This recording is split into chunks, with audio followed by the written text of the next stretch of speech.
अरे वा. बघा मी त्याला सांगतो ते धावायला बघा. पुण्यामध्ये तिचं फ्रोझन शोल्डरचं ऑपरेशन देखील केलेलं होतं, पण तिला न धड चालता येत होतं, न धड हात वर उचलता बाकी देखील वाचता येत नव्हते. औषधं चालू करायचं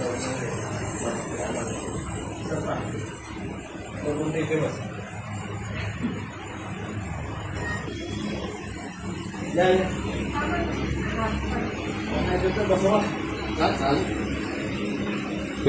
त्यावर जातो तो त्या. Okay. A few moments later. अरे वा. बघा मी त्याला सांगतो ते धावायला बघा. जा तरी ना. बघा पेशंट तो पेशंट चालताना सुद्धा लागलायचा. असा पेशंट आहे बघा इथे टाळ्या वाजवत आहे. त्यांनी प्रत्यक्ष इथे बघितलेलं आहे. बिफोर आफ्टर सगळं डोळ्यासमोर आहे सगळं चित्र इथे. आपलं नाव सांगा. रिजवाना अब्दुल्ला वावगरकर. कुठून आलोय आपण? खेडवरून. खेडवरून. बरं त्यांना आपण मांडी पण घालायला सांगणार. या इथे बसा आणि मांडी घाला. बघा झपकन मांडी घातली. किती वर्षे मांडी घातलेली नाहीये? 8-10 वर्ष नाही घातली. 8-10 वर्ष मांडी घातलेली नाहीये आणि लंगडत चालत होते. खाली उतरा जरा. हाताचा पण फ्रोझन शोल्डरचा त्रास होता त्यांना.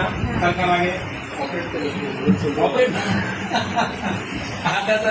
बरं हाताचा जो प्रॉब्लेम होता ना गेले किती वर्षापासून? 3 वर्षापासून. आणि त्याचा काय उपचार काय केले होते? फ्रोझन शोल्डरचं ऑपरेशन केलं. ऑपरेशन पण केलेलं होतं तरी प्रॉब्लेम सॉल्व्ह झालेला नव्हता. आणि इथे एका ट्रीटमेंटमध्ये बघा आता हात वर उचला आणि टाळी वाजवा. बघा वाजवा काय लोकांचाही वाजवा. ऑपरेशन करून सुद्धा प्रॉब्लेम सॉल्व्ह झालेला नव्हता. त्यांचे मिस्टर आहेत सोबत ते बोलतील. या इकडे यांना जराशी जागा द्या ना. जरा सांगा. नमस्कार, मी अब्दुल्ला वावगरकर. गेल्या 4-5 वर्ष मिसेसच्या आजारपणामुळे मीही अक्षरशः कंटाळलो होतो. पुण्यामध्ये तिचं फ्रोझन शोल्डरचं ऑपरेशन देखील केलेलं होतं, पण तिला न धड चालता येत होतं, न धड हात वर उचलता बाकी देखील वाचता येत नव्हते. पण आता तिच्या आज ट्रीटमेंट केल्याच्या नंतर ती अक्षरशः आता तुम्ही व्हिडिओमध्ये पाहिलं तसं अगदी धावायला लागले. डॉक्टर खूप खूप थँक्स तुमचं. आणि चांगल्या पद्धतीने तुम्ही ट्रीट करता. तुमचा आम्ही व्हिडिओ बघून अक्षरशः मी ते आलो होतो.